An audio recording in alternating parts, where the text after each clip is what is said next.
जय हिंद। Welcome to Exception Finance.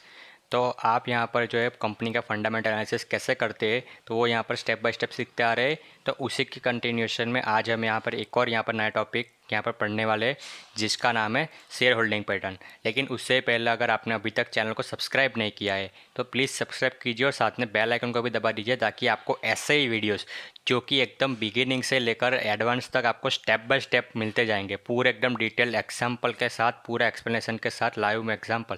तो ये सारी चीज़ों अगर आप चाहते हो तो प्लीज़ चैनल को सब्सक्राइब कीजिए और साथ में बेल आइकन दबाना मत भूलिएगा।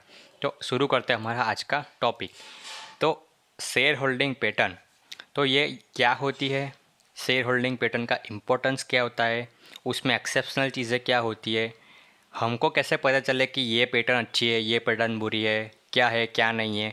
तो ये सारी चीज़ें जो है मैं आपको सारे एग्जाम्पल के साथ और जो भी रिसेंट अभी जो इवेंट्स हुई है तो उसके एग्जाम्पल के साथ आपको समझाने की कोशिश करूँगा ताकि आपको पता चले कि हाँ ये चीज़ इतनी इम्पोर्टेंट है और इसको ऐसे तरीके से यूज़ करना है। तो शेयर होल्डिंग पैटर्न्स आपको जाहिर सी बात है पता तो होगी, लेकिन अगर नहीं पता होगी तो बता देता हूँ कि शेयर होल्डिंग पैटर्न क्या होती है।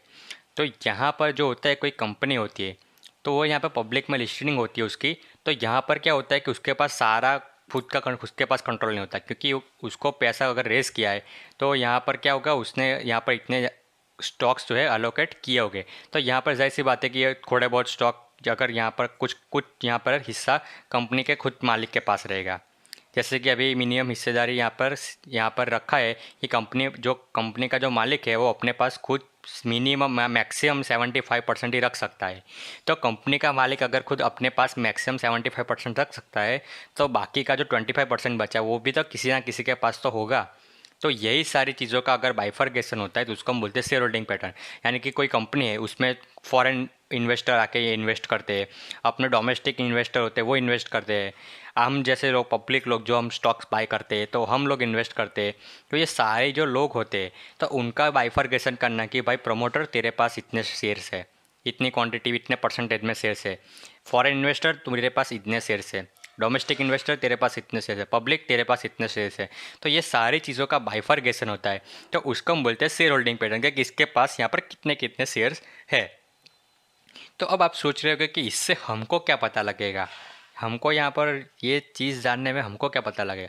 तो यहाँ पर मैं आपको एक कॉन्सेप्ट समझाना चाहता हूँ, ठीक है। तो वो हम थोड़ा सा पेंट के ज़रिए आके समझेंगे कि यानी कि हम यहाँ पर समझने की कोशिश करते हैं कि मान लीजिए हमारे पास अगर स्टॉक, मान लीजिए हमारे पास 50 रुपये का एक स्टॉक है, एक ही क्वांटिटी में है। तो अगर मान लीजिए कल को यहाँ पर वो आ जाता है 30 रुपये पे, ठीक है। तो हमको लॉस कितने का हुआ, हमको लॉस 20 रुपये का हुआ क्योंकि हमारे पास क्वांटिटी कितनी थी, एक ही क्वांटिटी थी, ठीक है। तो हमारे लिए कोई इतना बड़ा यहाँ पर घाटा नहीं हुआ, हमारे पास इतना कोई घाटा नहीं हुआ। लेकिन कंपनी के जो प्रमोटर्स होते हैं यानी कि कंपनी के जो मालिक होते हैं उनके पास यहाँ पर बहुत भारी मात्रा में यहाँ पर उनके पास क्वांटिटी होती है। उनके पास यहाँ पर एक ज़ीरो नहीं होता, यहाँ पर एक क्वांटिटी एक है, उनके पास एक क्वांटिटी और इनके पास इतने यहाँ पर करोड़ों में यहाँ पर शेयर्स होते हैं। तो उनकी जो यहाँ पर वैल्यू होती है ना तो वो यहाँ पर बहुत ज़्यादा होती है। और जब ये वैल्यू यहाँ पर शेयर की प्राइस थोड़ी बहुत ऊपर नीचे होती है तो उनको यहाँ पर बहुत ज़्यादा घाटा लग जाता है। अब मैं आपको रिसेंट एग्जांपल से बताना चाहूँगा कि आपने कोको कोला का तो देखा होगा कि जो रोनाल्डो है उसने यहाँ पर कोको कोला की बॉटल साइड पे जो मार्केटिंग के लिए रखी थी उसको साइड पर हटाकर पानी पीजिए ऐसा बोला था। तो यहाँ पर कोको कोला का स्टॉक जो था वो एकदम से धड़म से डाउन आ गया और उसमें यहाँ पर ऑलमोस्ट 4 बिलियन की जो वर्थ है उनकी, वो यहाँ पर उनको घाटा लग गया। तो वो घाटा कैसे लग गया, क्यों घाटा उसको ऐसे लगा कि यहाँ पर उसको जो स्टॉक का प्राइस था तो वो भले ही स्टॉक यहाँ पर उसको $1 का फ़र्क हुआ होगा, $1 यहाँ पर गिरा, लेकिन यहाँ पर उनके पास इतनी क्वांटिटी में यहाँ पर स्टॉक्स थे कि उनको यहाँ पर 4 बिलियन तक का यहाँ पर एक ही दिन में घाटा लग गया। तो ये समझने की बात है कि जो कंपनी के पास यहाँ पर घाटा लगा। अब कोई कंपनी अब आप बताओ मुझे कि आप कंपनी के मालिक हो, कब क्या चाहोगे कि मेरा जो वेल्थ है वो चली जाए, मैं पूरा घाटे में चला जाऊँ, मैं बैंकरप्ट हो जाऊँ, वो चाहेगा आप? तो नहीं चाहोगे। तो सेम इसी तरह कि कंपनी यहाँ पर चला रहा है, कोई अपना मालिक कंपनी चला रहा है तो वो क्या सोचेगा कि मुझे कैसी तरीके से अपनी वेल्थ बढ़ानी है। तो अगर उसको वेल्थ बढ़ा नहीं है तो वो कैसे बढ़ेगी? अगर शेयर प्राइस उसका डाउन हो गया तो उसका तो यहाँ पर पैसा चले जाएगा, उसके पास से जो उसकी जो वेल्थ है वो यहाँ पर कम हो जाएगी। तो अगर उसको शेयर प्राइस बढ़ा नहीं है तो उसको क्या करना पड़ेगा? कंपनी को, जाहिर सी बात है, कंपनी को यहाँ पर अच्छा परफॉर्मेंस दिखाना पड़ेगा। अगर आपको यहाँ पर डाउट, आपको पता नहीं है, तो मैं आपको यहाँ पर एक वीडियो दिखाता हूँ। यहाँ पर मैंने ऑलरेडी बनाया कि how stock price goes up and down. तो इसकी लिंक जो है मैं आपको डिस्क्रिप्शन में दे दूँगा। अगर आपने नहीं देखा है तो आप जाकर पहले वो चीज़ देख लीजिएगा, तो आपको पता चलेगा कि यहाँ पर चीज़ क्या होती है। तो यहाँ पर क्या होता है कि कंपनी को अगर ग्रो कर, मतलब कंपनी को यहाँ पर इसके शेयर प्राइस को बढ़ाना है तो उसको यहाँ पर कंसिस्टेंटली अच्छा परफॉर्मेंस देना पड़ेगा, तब जाकर वो कंपनी के स्टॉक प्राइस ऊपर चढ़ते हैं। अभी आपने अगर फंडामेंटल एनालिसिस की सीरीज़ थी तो उस समय भी मैंने बताया था कि आप कंपनी को यहाँ पर 5 सेकंड में कैसे एनालाइज करें। तो यहाँ पर क्या मैंने बताया था कि आपको जो चार्ट पैटर्न है, अगर आपको यहाँ पर ऐसे, यहाँ पर जो चार्ट पैटर्न है वो आपको ऊपर की ओर जाती हुई देखने को मिल रही है, तो उसका मतलब क्या होता है कि यहाँ पर कंपनी क्या कर रही है, लगातार यहाँ पर वो अपना प्रॉफिट इंक्रीज़ करते हुए जा रही है। तो कंपनी लगातार प्रॉफिट इंक्रीज़ करेगी, तो जो प्रॉफिट इंक्रीज करेगा तो हम तो क्या इन्वेस्टर है, तो वो प्रॉफिट को हमको ही मिलने वाला है। तो यानी कि उसकी शेयर प्राइस जो है वो भी यहाँ पर टाइम टू टाइम यहाँ पर बढ़ती हुई देखने को मिलने वाली है। क्योंकि अगर कोई चीज़ उसकी वर्थ 1 लाख रुपीज़ है तो उसकी भाव जो है वो 10,000 रुपये में नहीं मिलने वाला। जैसे कि एप्पल यहाँ पर 1 लाख रुपये का मिलता है तो वो आपको 10,000 रुपये में नहीं मिलेगा, वो डिस्काउंट में आपको 85,000 का मिल जाएगा। लेकिन आपको यहाँ पर 10,000 में नहीं मिलेगा, उसकी जो अल्टीमेटली जो डिस्काउंट खत्म हो जाएगा तो वापस से 1 लाख पे तो आ ही जाएगा, क्योंकि उसकी ओरिजिनल वैल्यू है। तो वैसे ही जैसे जैसे कंपनी यहाँ पर ग्रो करती है तो उसका स्टॉक प्राइस को भी ऊपर किसी भी हालत में आना ही पड़ेगा। ठीक है, तो ये एक सिंपल सा रिलेशन होता है। तो यहाँ पर मैं कहना ये चाहता हूँ कि अगर कंपनी के जो मालिक है वो अगर अपने को घाटा नहीं होने देना चाहता तो वो क्या करना चाहेगा, कंपनी को ऊपर ले जाना चाहेगा। तो हम यहाँ पर ऐसी कंपनी के खोज में रहना चाहते हैं कि जिसके पास यहाँ पे इतनी ज़्यादा क्वांटिटी में उसके पास स्टॉक्स है, उनके पास इतनी ज़्यादा क्वांटिटी में होल्डिंग हो। ठीक है, ये हम चाहते हैं। तो इसकी वजह से क्या होगा कि अगर कंपनी को ज़रा सा भी घाटा होगा तो उसको यहाँ पर अपने से ज़्यादा घाटा होगा। अपने को तो कितना घाटा हुआ था, यहाँ पर अपने को तो सिर्फ 20 रुपये का घाटा हुआ था, लेकिन उसको यहाँ पर कितना ज़्यादा घाटा हो गया। ठीक है, तो इसीलिए ये वो नहीं चाहेगा कि हमारा कंपनी का परफॉर्मेंस यहाँ पर ख़राब हो। ठीक है, तो कहने का पूरा ये मतलब है। तो इस तरीके से हमको क्या होना चाहिए कि कंपनी के प्रमोटर से उसके पास ज़्यादा होल्डिंग होनी चाहिए, ताकि जो है उसके पास यहाँ पे ज़्यादा रहे तो वो ट्राई करेगा कि भाई ज़्यादा से ज़्यादा यहाँ पर कंपनी को अच्छी तरीके से यहाँ पे प्रॉफिट में लाया जाए। ठीक है, तो ये पूरा कॉन्सेप्ट था। तो अब हम यहाँ पर समझने की कोशिश करते हैं कि जो एक शेयर होल्डिंग पैटर्न है वो क्या होती है, कैसे देखती है, उसको हम कैसे देख एनालाइज करते हैं। तो ये चीज़, तो हम यहाँ पर TCS का जो है वो यहाँ पर हम शेयर होल्डिंग पैटर्न के ऊपर आ चुके हैं। तो यहाँ पर एक नया रूल है, उसके हिसाब से आपकी जो शेयर होल्डिंग पैटर्न है आप देख सकते हो, ये प्रमोटर, यहाँ पर ये ब्लू वाली लाइन है ना, ये प्रमोटर का है। यानी कि आप जो है 75% से ज़्यादा का शेयर होल्डिंग आप नहीं रख सकते। कंपनी का मालिक जो खुद होते हैं ना, वो अपनी कंपनी में मैक्सिमम 75% ही रख सकते हैं। बाकी का जो 25% होता है वो बाकी कोई और इन्वेस्ट करेगा। आप यहाँ पर 75 से ज़्यादा अपनी हिस्सेदारी यहाँ पर नहीं रख सकते। ठीक है, तो ये रूल है।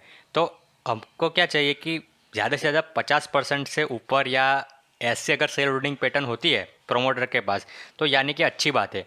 ठीक है, क्यों? क्योंकि अगर हमारा यहाँ पर 1% जाएगा, ठीक है, तो हमको यहाँ पर फ़र्क नहीं पड़ेगा, लेकिन 1% यहाँ पर पूरे 72% यार उसके पास होल्डिंग है, तो उसके बाद कितने सारे करोड़ में शेयर होंगे, तो उसको यहाँ पर बहुत ज़्यादा फ़र्क पड़ेगा अगर उसके शेयर प्राइस में कुछ होता है। तो ये क्या करेगा कि अपने जो शेयर्स है उसको क्या यहाँ पर कंपनी को प्रॉफिट जो है अपना नहीं गिरने देगा। ये ट्राई करेगा कि अब कैसे कंपनी के परफॉर्मेंस को बेटर और बेटर बनाते रहे। तो यहाँ पर जो शेयर होल्डिंग पैटर्न है, यहाँ पर बेसिकली 4 कैटेगरी आती है, जो कि एक तो पहले प्रमोटर, यानी कि कंपनी के खुद मालिक के पास कितना है। उसके बाद आते हैं FII, यानी कि फॉरेन इंस्टीट्यूशनल इन्वेस्टर्स, तो उनके पास कितने हैं। उसके बाद आता है DIIs, तो यानी कि डोमेस्टिक इंस्टीट्यूशनल इन्वेस्टर के पास कितना है। और बाकी एक आते हैं पब्लिक, यानी कि आप और मैं जैसे, हम जैसे लोग यहाँ पर इन्वेस्ट करते हैं तो हमारे पास यहाँ पर कितनी % में होल्डिंग है, तो वो हमको दिखती है। तो अगर आपको एक पैटर्न ऐसी दिखती है कि भाई जो कंपनी की यहाँ पे प्रमोटर की होल्डिंग यहाँ पर 50% से ऊपर है, यानी कि एक अच्छी बात है। और उसमें भी अगर FIIs है तो FIIs की होल्डिंग में भी आप देखें तो यहाँ पे उसका भी यहाँ पर एक स्टेबल यहाँ पर उसकी होल्डिंग है, या फिर उसकी होल्डिंग यहाँ पे बढ़ रही है, तो ये भी एक अच्छी बात है। उसके बाद देखिए कि उसमें DIIs भी कितने हैं, तो यहाँ पर हमको पता लगता है कि ये शेयर होल्डिंग पैटर्न जो है एक अच्छी शेयर होल्डिंग पैटर्न है। लेकिन एज ऑलवेज, जैसे कि मैं हर बार बोलते रहता हूँ कि किसी भी एक तरीका आपने सीख लिया, किसी भी एक तकनीक सीख ली, यानी कि इसका मतलब ये नहीं कि सिर्फ ये चीज़ देख के आप पूरा एनालिसिस कर देंगे कि फंडामेंटल एनालिसिस यही सही है। उसका मतलब अगर किसी प्रमोटर के पास यहाँ पर 70% की शेयर होल्डिंग, मतलब उसके पास स्टेक है, यानी कि ये कंपनी अच्छी है, ऐसा नहीं होता। ये एक हार्ड एंड फास्ट रूल नहीं है कि अगर इतने पास प्रतिशत का उसके पास शेयर होल्डिंग है यानी कि ये कंपनी अच्छी है। ऐसा यहाँ पर कोई जो रूल है वो नहीं होता है। तो इसीलिए मैं बताना चाहता हूँ कि आप यहाँ पर पूरा जो फंडामेंटल एनालिसिस है उसको स्टेप बाय स्टेप देखिए, एक के बाद एक यहाँ पे पैरामीटर्स आप अप्लाई करते जाइए। उसके बाद आप एक आखिर में डिसीजन लीजिए कि आप यहाँ पर क्या डिसीजन लेते हो, आप इन्वेस्ट करना चाहते हो कि नहीं, कितनी चीज़ें हैं जो आपके फेवर में जा रही है आपके एनालिसिस में, कितनी चीज़ें आपके फेवर में नहीं जा रही है। जैसे कि अगर आप कोई फ़ोन लेने जाते हो, तो फ़ोन लेने जाते हो तो आप यहाँ पर सिर्फ ये नहीं देखते कि आपका कैमरा अच्छा है यानी कि आप फ़ोन ले लेंगे, आप ये भी देखेंगे कि उसका प्रोसेसर कितना है। चलो ये सारी चीज़ ठीक है, लेकिन सही प्राइस में मिल रहा है कि नहीं। अगर यही प्राइस अगर 5 लाख 10 लाख का फ़ोन मिल रहा है और उसमें कुछ अच्छा नहीं है तो आपको यहाँ पर मतलब नहीं बनता। ठीक है, तो यही सारी चीज़ों के आपको यहाँ पर मैटर में यहाँ पर एक ही चीज़ से यहाँ पर आप डिसाइड नहीं कर सकते कि कंपनी अच्छी या बुरी है। आपको बहुत सारे पैरामीटर्स आपको अप्लाई करने पड़ते हैं। ठीक है, तो यहाँ पर ये टीसीएस का हो गया। अब हम देखते हैं थोड़ा सा और, यानी कि देखेंगे कि रिलायंस पावर, तो उसकी अगर हम यहाँ पर शेयर होल्डिंग पैटर्न्स में जाएंगे, यहाँ पर शेयर होल्डिंग पैटर्न में, तो आपको यहाँ पर थोड़ा सा डिफरेंट देखने को मिलेगा कि यहाँ पर देखेंगे कि जो प्रमोटर्स है वो तो खुद उसके पास तो खुद कुछ है ही नहीं। उसके पास कितना है, उसके पास सिर्फ 19.19% है, यानी कि उसको यहाँ पर कुछ घाटा होने का चांस ही नहीं है। उसका कितना नुकसान, ज़्यादा से ज़्यादा कितना नुकसान होगा, 19% का ही सिर्फ नुकसान हो सकता है उसको। अगर पूरी कंपनी डूब गई तो अभी उसको नुकसान कितना होगा, सिर्फ 19%। ठीक है, तो यहाँ पर अगर हम देखें तो उसके जो फॉरेन इंस्टीट्यूशनल इन्वेस्टर है तो वो कितने हैं, वो यहाँ पर हो गए सिर्फ, यहाँ पर देखिए 9.6%, वो भी यहाँ पर सिर्फ इतना ही है। उसके बाद डी सिर्फ इतने 4.26%। तो यहाँ पर ये जो लोग होते हैं ये पूरी गेम को यहाँ पर ऊपर नीचे करते रहते हैं, क्योंकि हालांकि यहाँ पर पब्लिक के पास इतने सारे स्टेक है लेकिन वो यहाँ पर कुछ कर नहीं सकते क्योंकि उनके पास इतना पैसा नहीं होता कि वो पूरा मार्केट को मूव कर सके। लेकिन यही लोग होते हैं जो एफ और डी वो ऐसी कंपनी में भी रहते हैं, क्योंकि ये क्या करते हैं, upper circuit lower circuit, upper circuit lower circuit, ये सारा खेल जो है वो लोग पब्लिक के साथ खेलते रहते हैं। अब ऐसी जो कंपनीज होती है, जो रिटेल इन्वेस्टर जो होता है वो जाहिर सी ऐसी कंपनी में जाने को देखने को मिलता है। क्यों, क्योंकि उसकी प्राइस कम होती है, तो वो ये नहीं देखता कि वो प्राइस जो कम हुई है वो किसी एक रीज़न से कम हुई है। अगर कंपनी में कुछ अच्छा ही चल रहा होता तो यहाँ पर प्रमोटर्स अपना खुद यहाँ पर क्यों प्रॉफिट नहीं कमाना चाहेंगे। अगर कंपनी लगातार यहाँ पर प्रॉफिट जनरेट करती है, कंपनी लगातार ग्रो कर रही है, तो प्रमोटर खुद क्यों नहीं कमाना चाहेगा। वे प्रमोटर क्यों अपना स्टेक जो है पूरा बेच बेच के निकल जाएगा। अगर खुद मालिक ही मालिक को ही अपने कंपनी का भरोसा नहीं है कि यह कंपनी अच्छा करेगी कि नहीं, तो आप यहाँ पर कैसे भरोसा कर सकते हो कि यहाँ पर जो कंपनी है वो अच्छा करेगी। ठीक है, तो यहाँ पर जो रिटेल इन्वेस्टर है वो ये गलती कर बैठे हैं। तो यहाँ पर देखिए कि उसकी जो पहले तो यहाँ पर जो प्रमोटर की होल्डिंग है वो यहाँ पर बहुत कम है, सिर्फ 19% है, जो यहाँ पर हमको रिजेक्शन मिलता है कि भाई ये कंपनी अच्छी नहीं है। आपको यहाँ पर मैटर नहीं करता कि FII यहाँ पर कितने हैं। ठीक है, तो यहाँ ये हो गया। उसके बाद देखेंगे ये भी सारे जो इतने भी होल्डिंग है वो भी सारी प्लेज है, यानी कि किसी भी टाइम यहाँ पर ये जो प्लेजिंग है उसकी वो उड़ सकती है। और आप देखेंगे कि शेयर होल्डिंग पैटर्न जो भी यहाँ पर लगातार उसके मैनर क्या है, उस जो होल्डिंग है उसके वह कम होती हुई देखने को मिल रही है। यहाँ पे देखिए उसका जो स्टेक है वो यहाँ पर कम होते हुए देखने को मिला है, यानी कि प्रमोटर्स यहाँ पे क्या कर रहे हैं, बेच बेच के निकल रहे हैं। और जो उसके पास है उसका भी यहाँ पर जो है उधारी पे यहाँ पर प्लेजिंग करके यहाँ पर उसके शेयर्स को रखा है। तो ये पूरा यहाँ पर खतरे की घंटी होती है। और अगर FIS भी उतने सेम बहुत बड़े लेवल पे है तो अगर हम माने कि चलो कुछ तो यहाँ पर होगा, लेकिन अब अगर आप FIS के डेटा देखेंगे तो FIS भी यहाँ पर जो है अपनी स्टेक को यहाँ पर कंटिन्यूसली रिड्यूस करते हुए देखने को मिल रही है। DIS भी अपने स्टेक को कंटिन्यूसली यहाँ पर क्या करते हैं, निकालने को देखने को मिल रहा है। तो यानी कि ये है कि अगर ये इंस्टीट्यूशनल इन्वेस्टर्स को भी यहाँ पर लगता है कि भाई जो ये कंपनी में कुछ दम नहीं है, हम यहाँ पर वो भी लोग यहाँ पर जो अपना भारी इन्वेस्टमेंट है वो नहीं रखेंगे, थोड़ा बहुत इन्वेस्टमेंट रखेंगे स्टॉक को ऊपर नीचे यहाँ पर गेम खेलने के लिए, तो उनको भी थोड़ा सा मज़ा आता है ये सब चीज़ें करने में। तो इसीलिए ये सारी चीज़ें थोड़ी बहुत होल्डिंग उसमें रहती है। लेकिन अगर आप पब्लिक में देखो, कंटिन्यूसली स्टेक में यहाँ पर बाइंग होती जा रही है, बाइंग होती जा रही है कि कंटिन्यूसली पब्लिक के पास जो है वो ज़्यादा यहाँ पर स्टेक यहाँ पर हमको देखने को मिला, लगभग 84.53% का यहाँ पर स्टेक जो है हमको देखने को मिल रहा है। ठीक है, तो कहने के बाद ये कि जैसे जैसे शेयर की प्राइस यहाँ पे कम होती जा रही है, वैसे वैसे ये जो स्टॉक है वो ऊपर भागता हुआ देखने को मिल रहा है। अब ये आपको इसका चार्ट पैटर्न दिखा दो, रिलायंस पावर शेयर प्राइस, तो ये लिखना है आपको, देखने को मिल, देखिए continuous upper circuit lower circuit 5 दिन का देखे, यहाँ पर देखिए आपको कुछ ट्रेडिंग देखने को नहीं मिलेगी, सीधी अपर सर्किट लोअर सर्किट ऐसा ही चलता है स्टॉक। देखिए एक महीना सीधा अपर सर्किट पे अपर सर्किट, उसके बाद यहाँ पर आ गया लोअर सर्किट, आपको मौका निकलने का मौका ही नहीं मिलेगा ऐसे स्टॉक में। एक बार फंस गए तो पूरा फंस के ही रह जाओगे। अगर मैं आपको यहाँ पर उसका मैक्सिमम चार्ट पैटर्न दिखा दूँ तो ये देखिए, ये स्टेक यहाँ पर पब्लिक का क्यों बढ़ रहा है, क्योंकि यहाँ पर देखिए उसके स्टॉक की यहाँ पर प्राइस पे कम होती जा रही है। तो यहाँ पर लोग ये सोचने की ट्राई करते कि यार ये तो स्टॉक कभी इतने का हुआ करता था, अभी इतने सस्ते में मिल रहा है तो ये बाद में भी इतना हो जाएगा। लेकिन मैंने आपको यहाँ पर क्या सिखाया है कि स्टॉक का प्राइस ऐसे नहीं बढ़ता। अगर आपको जानना है तो मैंने ऑलरेडी वीडियो बना रखा है कि स्टॉक का प्राइस जो है कैसे मूव करता है, तो ये गलती करते हैं। अब हालांकि यहाँ पर प्रोमोटर के पास होल्डिंग कम है, उसका ये मतलब नहीं कि कंपनी ख़राब हो गया करके। कुछ कंपनीज ऐसी होती है जिसमें प्रोमोटर की होल्डिंग कम होती है फिर भी अच्छी कंपनी होती है। तो इसीलिए मैंने आपको बोला कि यहाँ पर मैं आपको क्या बताऊँगा, पूरे एग्जाम्पल के साथ एक्सेप्शनल चीज़ें भी बताऊँगा कि यहाँ पर पूरी शेयर होल्डिंग पैटर्न है उसका क्या मान रहा है। चलिए चलिए तो अब बात करते हैं इन्फोसिस की। तो मैंने बोला था ना एक्सेप्शनल चीज़ होती है तो उसके बारे में बात करेंगे। तो यहाँ पर आप देखिए तो आपको कुछ एक्सेप्शनल चीज़ दिखेगी। क्यों? क्योंकि अगर आप यहाँ पर देखें तो अपनी थियरी क्या बोलती है कि 50% से ऊपर की शेयर होल्डिंग पैटर्न होनी चाहिए, 70% हो या इतनी तो अच्छी, बहुत बढ़िया बात है। तो यहाँ पर तो उसके शेयर होल्डिंग पैटर्न यहाँ पर कम है, सिर्फ 13% के उसके पास शेयर होल्डिंग है प्रमोटर के पास। तो यहाँ पर तो ये कंपनी फिर ख़राब हो गई करके, ठीक है। लेकिन अगर आप यहाँ पर इनफीस शेयर प्राइस लिखें अगर आप, तो उसका अगर आप चार्ट पैटर्न देखें तो मैक्सिमम चार्ट पैटर्न देखिए, कंपनी लगातार आपको प्रॉफिट देने वाले कंपनी है, लगातार आपको प्रॉफिट देखिए ऑल टाइम में कितना 13,000 इतने ऊपर परसेंट का आपको रिटर्न जो है देखने को मिल रहा है। तो ये चीज़ है। तो इसे इसका ये शेयर होल्डिंग पैटर्न कम होना, प्रमोटर की होल्डिंग कम होना, इसका ये मतलब नहीं होता कि ये कंपनी ख़राब हो गया करके। इसलिए मैंने आपको बोला कि किसी एक पैरामीटर का आप इतना अंधा भरोसा मत कीजिए कि बस ये है यानी कि सिर्फ यही चलेगा, ठीक है। तो इसीलिए आपको यहाँ पर फंडामेंटल एनालिसिस की मैं पूरी सीरीज़ बना रहा हूँ कि आप यहाँ पर स्टेप बाय स्टेप एनालिसिस कीजिए, अपनी कंपनी का एक एक पैरामीटर चेक कीजिए।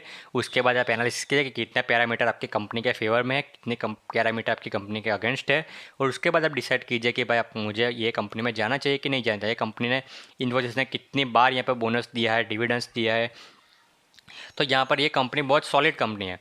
लेकिन उसके अगर आप पैटर्न में देखें तो एक चीज़ इंटरेस्टिंग आपको देखने को मिलेगी कि FIIs, यहाँ पर देखिए FIIs उसका स्टेक जो है बढ़ाते हुए देखने को मिल रहा है। 32.67% का उसके फॉरेन इंस्टीट्यूशन इन्वेस्टर जो है वो यहाँ पर इंटरेस्ट दिखा रहे हैं ये कंपनी में, ठीक है। तो यहाँ पर उसके बाद DIS भी देखें तो DIS के पास भी यहाँ पर ऑलमोस्ट 23% का यहाँ पर स्टेक है। तो यानी कि FIIs और DIS को मिला के 50%, तो यहाँ पर FIIs और DIS के पास ही इतने सारे स्टेक है। और अब मेन इंपॉर्टेंट बात की बात करें तो पब्लिक के पास भी यहाँ पर 30% तो पब्लिक के पास है। यानी कि कंपनी के पास भले ही प्रमोटर के पास नहीं है, लेकिन जो इंस्टीट्यूशनल इन्वेस्टर्स है उनके पास सिर्फ 50% तो यहाँ पर मतलब स्टेक है। तो यही लोग इतना इंटरेस्ट दिखा रहे हैं कि यहाँ पर ये कंपनी इतनी अच्छी है। तो यहाँ पर आपको पता लगता है कि सिर्फ एक प्रोमोटर की होल्डिंग भी नहीं देखना है, ये FIIs और DIS की होल्डिंग भी यहाँ पर जो है मैटर करती है। वहाँ पर अगर आपने ये वाली कंपनी में देखा होगा तो यहाँ पर FIIs DIS कितने थे, यहाँ पर देखिए तो सिर्फ कितने थे, 2%, सिर्फ 4%। तो यहाँ पर सिर्फ इतने ही FIIs DIS थे। यानी कि आपको पता लग गया कि भाई ये जो FIIs DIS है तो उनको तो भाई इतने 4% अगर उनके, चलो मान लेते चले भी जाए, वो अगर जाने वाले हैं नहीं, ये उनके पास बहुत पैसा होता है, वो तो यहाँ पर अपर सर्किट लोअर सर्किट का खेल खेलते रहते हैं। ये जो पूरे जो 84.53% होता है ना, उनके पास जितना पैसा है वो सारा लेकर यहाँ पर वो लोग भी यहाँ पर बाद में निकल जाते हैं। तो ये सारी चीज़ होती है, तो उनको तो यहाँ पर घाटा नहीं होता, लेकिन अल्टीमेटली नुकसान यहाँ पर हमको रिटेल इन्वेस्टर को ही होता है। तो लेकिन हम अगर यहाँ पर भी देखें तो FIIs में यहाँ पर भी देखें तो 15.62% का हिस्सेदारी है। DIS में भी देखें तो यहाँ पर भी 7.88 का, यानी कि FIIs DIS का मिलाकर अगर प्रोमोटर की होल्डिंग इतनी भी ज़्यादा होती है फिर भी यहाँ पर उतना स्टेक जो है FIIs DIS के पास रहता ही रहता है। तो यहाँ पर देखें कि FIS का स्टेक यहाँ पर कितना ज़्यादा है। तो यानी कि ये जो कंपनी है, तो आपको पता चलती है कि यहाँ पर जो बाकी जो फॉरेन इन्वेस्टर है या फिर हमारे इंस्टीट्यूशन इन्वेस्टर है, उनको यहाँ पर बहुत ज़्यादा पसंद आ रही है, वो यहाँ पर बहुत ज़्यादा यहाँ पर इंटरेस्ट दिखा रहे हैं कि हम ये कंपनी में इन्वेस्ट करें। तो यही चीज़ भी आपको यहाँ पर देखनी पड़ती है। और उसके बाद अगर आप टॉप होल्डिंग में जाएंगे तो आपको पता चलेगा कि यहाँ पर जो है प्रमोटर के पास कितने कितने होल्डिंग है, यहाँ पर उनके प्रमोटर्स जो है उनके पास कितनी होल्डिंग है, ये फॉरेन इंस्टीट्यूशन इन्वेस्टर है उनके पास कितनी होल्डिंग है। आप देखिए प्रमोटर FII कौन है उनके, इन्फोसिस के FII कौन है, देखिए गवर्नमेंट ऑफ सिंगापुर, तो वो इनका यहाँ पर होल्डर है, स्टेक होल्डर है। उसके बाद देखेंगे गवर्नमेंट प्रोविड पेंशन फंड, यहाँ पर GPF, यहाँ पर ये भी यहाँ पर उसका शेयर होल्डर है। उसके बाद देखिए कि वैनगार्ड, तो ये सारी चीज़ें हैं। अब उनके यहाँ पर क्या है FIS। अगर आप DIS की बात करें तो आप देखिए LIC, यहाँ पर इंडिया का सबसे बड़ा यहाँ पर इंश्योरेंस LIC। उसके बाद देखिए SBI mutual fund, ICI mutual fund, HDFC, ICI, UTI, कितने भी आप बड़े बड़े जो इंस्टीट्यूशन है, आप म्यूचुअल फंड हाउस है, उसको आप अगर आप देखें तो सबकी होल्डिंग यहाँ पर इन्फोसिस में तो यहाँ पर आपको देखने को मिल ही जाती है। उनकी होल्डिंग देखिए कितनी ज़्यादा है। तो यही चीज़ होता है कि अगर यहाँ पर कुछ होता है तो उनको भी यहाँ पर इतना ज़्यादा घाटा रहता है। तो इसीलिए ये लोग ऐसी तरह के यहाँ इन्वेस्टमेंट नहीं करते कि यहाँ पर कुछ हो जाए कंपनी में। तो यहाँ पर अगर कंपनी का उन्होंने अभी जो है एनालिसिस किया हो और उनको पता हो कि आपके कंपनी के प्रमोटर्स कैसे, उसका मैनेजमेंट कैसा, तभी यहाँ पर लोग जाके उसका इतना सारा यहाँ पर जो है इन्वेस्टमेंट करते हैं। तो ये भी चीज़ें आपको क्या करनी पड़ती है, आपको देखनी पड़ती है कि यहाँ पर इन्फोसिस में यहाँ पर क्या है क्या नहीं है। तो एक शेयर होल्डिंग पैटर्न में अकेले यहाँ पर प्रमोटर के होल्डिंग पे फोकस यहाँ पर नहीं रहना चाहिए। एक और एग्जांपल आपको दिखाना चाहूँगा मैं कि वेदांता, ठीक है। अब यहाँ पर मैं आपको दिखाना चाहूँगा, हमने यहाँ पर ये तो पढ़ लिया कि यहाँ पर जो FIS यहाँ पर इतने ज़्यादा थे, ये DIS इतने ज़्यादा थे यहाँ पर, तो इसी वजह से यहाँ पर ये स्टॉक अच्छा है, ठीक है। इसी वजह से यहाँ पर ये स्टॉक अभी प्रमोटर भले ही कम है लेकिन ये स्टॉक यहाँ पर अभी भी स्टेबल है। तो वो क्यों स्टेबल है उसका मैं आपको रीज़न भी तो आपको देना चाहिए ना मुझे, कि यहाँ पर ये जो है वो क्यों अच्छी बात है। तो ये इसीलिए अच्छी बात है क्योंकि आपने अगर वेदांता की बात करें तो यहाँ पर देखिए प्रमोटर, अब उसके प्रमोटर तो यहाँ पर सिर्फ 55% है, ठीक है। उसके प्रमोटर के पास यहाँ पर ज़्यादा होल्डिंग, मतलब 50% यानी कि ठीक ठाक होल्डिंग है। और उसके बाद देखें तो उसके सारे शेयर्स यहाँ पे गिरवी है। तो यहाँ पर हालांकि फिर भी ये कंपनी जो है मुझे तो पसंद नहीं है, ठीक है। लेकिन मैं आपको सिखाने के लिए एक चीज़ यहाँ पर सिखाने की कोशिश करूँगा कि आप देखिए FII, तो FII का स्टेक 16% का है, ठीक है। और जो DIS है उसका स्टेक कितना है 11.52, यहाँ पर 11.62% का यहाँ पर स्टेक है। और जो पब्लिक का स्टेक देखें आप तो यहाँ पर 16.68% का यहाँ पर आपको स्टेक देखने को मिल जा रहा है। लेकिन अगर आपको यहाँ पर स्टॉक मार्केट में अगर आप एक्टिवेट हो तो अगर आपको पता है तो यहाँ पर ये जो स्टॉक है उसको डीलिस्टिंग करने की बात आ चुकी थी। यहाँ पर जो कंपनी के प्रमोटर्स है तो वो क्या करना चाहते थे कि यहाँ पर ये जो कंपनी है उसको डीलिस्ट करवा दिया जाए स्टॉक मार्केट से, यानी स्टॉक मार्केट से यहाँ पर उसको कंपनी को निकाल दिया जाए। तो कंपनी की यहाँ पर ये हालत हो चुकी थी और यही चीज़ आप ये कंपनी आपको बर्बादी की ओर जाते देखने को मिल रही है कि देखिए पहले उनके पास प्रमोटर के पास पेजिंग नहीं थी, उसके बाद ये सारी कॉन्ट्रोवर्सीज हुई, इसके बाद यहाँ पर देखिए प्रमोटर को अपने शेयर्स गिरवी रखने पड़े पैसा लेने के लिए। तो ये सारी चीज़ें आपको दिखा दी कि ये कंपनी अब धीरे धीरे बर्बादी की ओर जा रही है। लेकिन यहाँ पर देखिए कि पब्लिक के पास तो इतना स्टेक था, ठीक है। तो ये स्टॉक अभी वेदांता को बताऊँ मैं, वेदांता, तो आपको थोड़ा सा अच्छे से समझ में आए। तो यहाँ पर देखिए वेदांता अभी मैं आपको दिखाऊं तो ये वेदांता पहले कभी कितने पे हुआ करता था, यहाँ पर देखिए 361 यहाँ पर इतने पे हुआ करता था। यहाँ पर बीच में देखिए यहाँ पर कितने पे आ चुका था, यहाँ पर 63 रुपीज़ पे यहाँ पर वो आ चुका था। क्यों? क्योंकि यहाँ पर क्या होता, डीलिस्टिंग की बातें हो रही थी और ये जो कंपनी थी वो ये बोलना चाहते थे कि हम ये कंपनी को यहाँ पर जो है इतने प्राइस पे जो है डीलिस्टिंग करना चाहते हैं, यानी कि स्टॉक मार्केट से हटा देना चाहते हैं, ठीक है। लेकिन अब यहाँ पर जो कंपनी है वो अगर स्टॉक मार्केट से हट जाती है सिर्फ इतनी प्राइस पे 80 रुपीज़ की, यहाँ पर इतना प्राइस उन लोगों ने बोल दिया कि इतना प्राइस आपको मिल जाएगा और ये कंपनी जो है हम यहाँ पर स्टॉक मार्केट से हटा देंगे। तो जिन लोगों ने यहाँ पर इतने टॉप पे बाय किया था तो उनको तो यहाँ पर कितना घाटा हो जाएगा, उनको तो यहाँ पर 50 60 70% का यहाँ पर उनको घाटा लग जाता, ठीक है। तो उनको तो इतना नुकसान हो जाता है, यानी कि जो पब्लिक हो या फिर कुछ भी हो, तो अगर यहाँ पर कोई स्ट्रॉन्ग पार्टी उनके साथ ना हो तो ये लोग तो क्या करेंगे, सीधा पास करवा देंगे कि भाई चलो डीलिस्टिंग तो डीलिस्टिंग कर लेते हैं, ठीक है। तो पब्लिक को तो यहाँ पर घाटा हो जाता। लेकिन यहाँ पर फिर आता है, आप देखिए थोड़ा सा ट्विस्ट कहानी में। यहाँ पर प्रमोटर तो बात ठीक है, लेकिन जो DIIs थे ना, DIIs, तो DIIs में निकला कौन? यहाँ पर life insurance corporation of India. यहाँ पर जो इसकी होल्डिंग थी ना, यहाँ पर LIC की थी। तो LIC की यहाँ पर होल्डिंग थी यहाँ पर वेदांता में। तो उसकी वजह से क्या हुआ कि भाई यहाँ पर चलो पब्लिक तो मान लिया कि पब्लिक यहाँ पर इतना लॉस एक्सेप्ट कर लेगा, उनको पब्लिक के पास क्या ताकत है, वो तो करना ही पड़ेगा उसको, या बड़े बड़े लोग यहाँ पर करते हैं तो। लेकिन आप सोचो कि यहाँ पर जो वेदांता के पास यहाँ पर LIC का इतना भारी स्टेक है, उतने पास इतने करोड़ों के शेयर है, तो उनको अगर यहाँ से इतना घाटा लगता है 70% का, तो क्या लगता है कि वो इंस्टीट्यूशनल इन्वेस्टर, इतने बड़े लोग जो है वो एक्सेप्ट करेंगे? तो इसीलिए जो जो यहाँ पर जो है, जो LIC है, उसने यहाँ पर उसके पब्लिक के साथ खड़ा हुआ। यहाँ पर उन्होंने यहाँ पर जो वेदांता है उसके सामने यहाँ पर लड़ा और बोला कि नहीं, हमको यहाँ पर इतनी प्राइस जो है, यहाँ पर आप बोल रहे हो कि 80 रुपये या फिर कुछ कुछ रुपये में, एग्जैक्ट नहीं पता है, तो वो प्राइस पे हम यहाँ पर रेडी नहीं है कि डीलिस्टिंग करें। अगर आपको डीलिस्टिंग करवाना है तो आप यहाँ पर 375 रुपीज़ पे आप चाहो तो डीलिस्टिंग कर सकते हो। 375 यानी कि जो उसका टॉप था उसके पहले ऊपर थोड़ा सा आप जाइए, और उसके बाद आप हम यहाँ पर डीलिस्टिंग करने की सोचेंगे। तब तक हम यहाँ पर डीलिस्टिंग यहाँ पर कंपनी को जो है नहीं करने देंगे। तो इस तरीके से जो है यहाँ पर जो रिटेल इन्वेस्टर था वो बच गया, और यहाँ पे देखिए शेयर ने फिर से बाउंस बैक करना शुरू किया। देखिए फिर से कुछ जो कंपनी के स्टॉक है उसकी प्राइस बढ़ती बढ़ती हुई आपको यहाँ पर 262 के करीब आती हुई देखने को मिल रही, जो कि उसका पिछले बार का ही था। वरना आप देखिए ये जो कंपनी है जो अगर गिरती है तो ऐसे ऐसे बस गिरती गिरती ऐसे ही नीचे ज़मीन में चली जाती है। लेकिन यहाँ पर क्या हुआ कि यहाँ पर LIC ने आके आपको बचा लिया। LIC ने बोला कि कुछ भी हालत में आपको यहाँ पर डीलिस्टिंग तो नहीं हो सकती, हमको इतना पैसा तो चाहिए ही चाहिए। ठीक है, तो ये बात है।